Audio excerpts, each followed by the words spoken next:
Node MCU को ThingWorx के साथ कैसे कनेक्ट किया जाए। यहाँ पे हम सेंसर कनेक्ट कर रहे हैं DHT11 को, जो कि टेम्परेचर और ह्यूमिडिटी सेंसर है, जो कि टेम्परेचर और ह्यूमिडिटी की वैल्यू को थिंगवर्क्स के ऊपर शो करेगा। तो सबसे पहले स्टार्ट करते हैं हम लोग। तो सबसे पहले हम लोग थिंग्स क्रिएट करते हैं, जो कि मॉडलिंग ऑप्शन के अंदर जाएगा। अब हम थिंग्स क्रिएट करेंगे। यहाँ पे थिंग्स में आप जाइए, न्यू पे। मैं यहाँ पे DHT11 को इंटरफेस कर रहा हूँ, तो इसलिए मैं थिंग्स का नाम DHT11 दे देता हूँ। जैसे मैंने थिंग्स को दिया तो ये एक टेम्पलेट पूछ रहा है, तो यहाँ पे हमें रिमोट थिंग देना है, क्योंकि एक रिमोट थिंग है। यहाँ पे हम एक्टिव और पब्लिश को एक्टिवेट करना पड़ेगा और फिर इसको सेव करना पड़ेगा। सेव सक्सेसफुली आते ही हमारा प्रोजेक्ट सेव हो चुका है। अब हम लोग जाएंगे प्रॉपर्टी एंड अलर्ट्स के अंदर। बेसिकली जो DHT11 है, इसके अंदर दो प्रॉपर्टी, एक तो टेम्परेचर और दूसरी ह्यूमिडिटी। तो ये दोनों ही प्रॉपर्टी में यहाँ पे डिफाइन करने जा रहा हूँ। एक मैंने लिया टेम्प नाम से डिफाइन किया, यहाँ पे इसको नंबर के फॉर्म में डिस्प्ले कराऊंगा, तो मैंने यहाँ पे नंबर सेलेक्ट किया।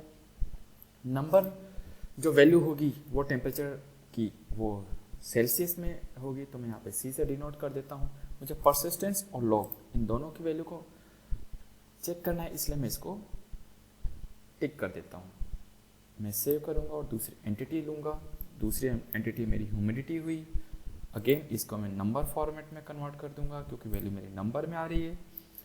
और जो ह्यूमिडिटी की वैल्यू होगी वो परसेंटेज में डिस्प्ले होगी, जो उसकी यूनिट, तो इसलिए मैंने यहाँ पे परसेंटेज डिस्प्ले किया। अगेन परसिस्टेंस और लॉग मुझे वैल्यू चाहिए, उसको मैंने सेव किया। जैसे मैं सेव करूँगा तो मेरे पे को यहाँ पे टेम्परेचर और ह्यूमिडिटी नाम की दो प्रॉपर्टी बन गई।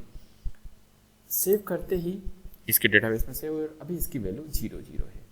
और जैसा कि हम लोग देख पा रहे हैं कि ह्यूमिडिटी की जो परसेंटेज में शो हो रहा है और टेम्परेचर की वैल्यू डिग्री सेल्सियस में शो हो रहा है।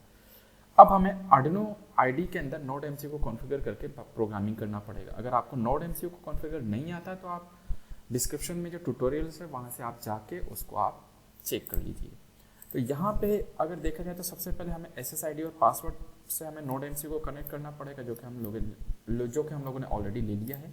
साथ में अब हमें यहाँ पे होस्ट आईडी को लेना पड़ेगा। ये होस्ट आईडी हमारी थिंगवर्क्स की है। तो यहाँ पे अगर आप चेक करोगे तो यहाँ पे देख पा रहे हो ये यही होस्ट आईडी है 192.168.73.79 और जो पोर्ट एड्रेस है मेरा 8081 है।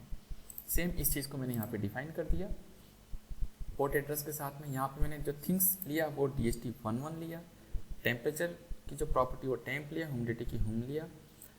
अब जैसे ही इस डेटा को मैं शेयर करूँगा तो वहाँ पे थिंगवर्क्स के अंदर रीड करना स्टार्ट कर देगा। बट क्योंकि हम जानते हैं कि किसी भी थिंग्स को रीड करने के लिए हमें इस सर्वर को एक्सेस करने के लिए हमें ऑथेंटिकेशन की ज़रूरत पड़ेगी। तो यहाँ पे जो मैं ऑथेंटिकेशन लूँगा वो सीक्रेट की के थ्रू लूँगा, जो कि एक API की होगा। तो मैं सबसे पहले उसको API की जनरेट करने जाऊँगा, न्यू API की जनरेट करूँगा, यहाँ पे थिंग्स का नाम क्रिएट करूँगा। तो अगेन मैंने DHT11 दे दिया।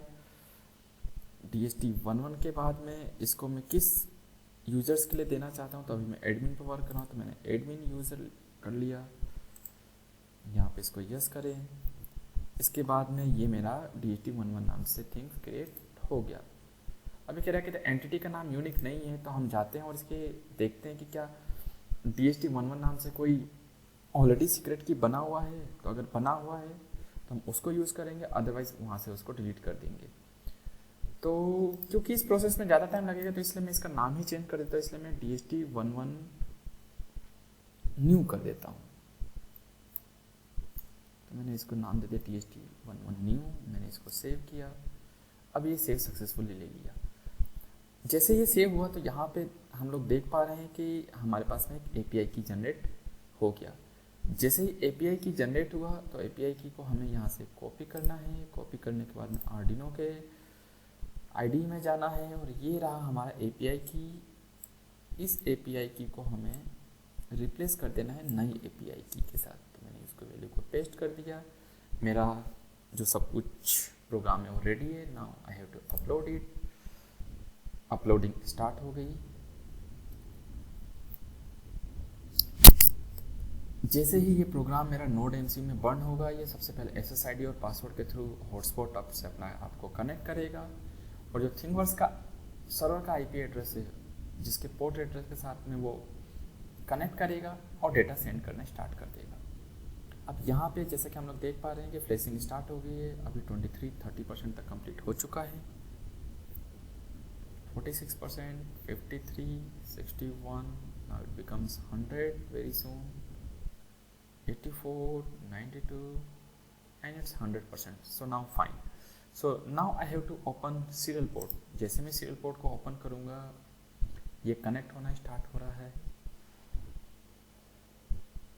जैसे ही कनेक्ट हुआ, कनेक्ट होते ही इसने IP एड्रेस ले लिया और टेम्परेचर की वैल्यू 24 और ह्यूमिडिटी की वैल्यू 57 शो कर दी।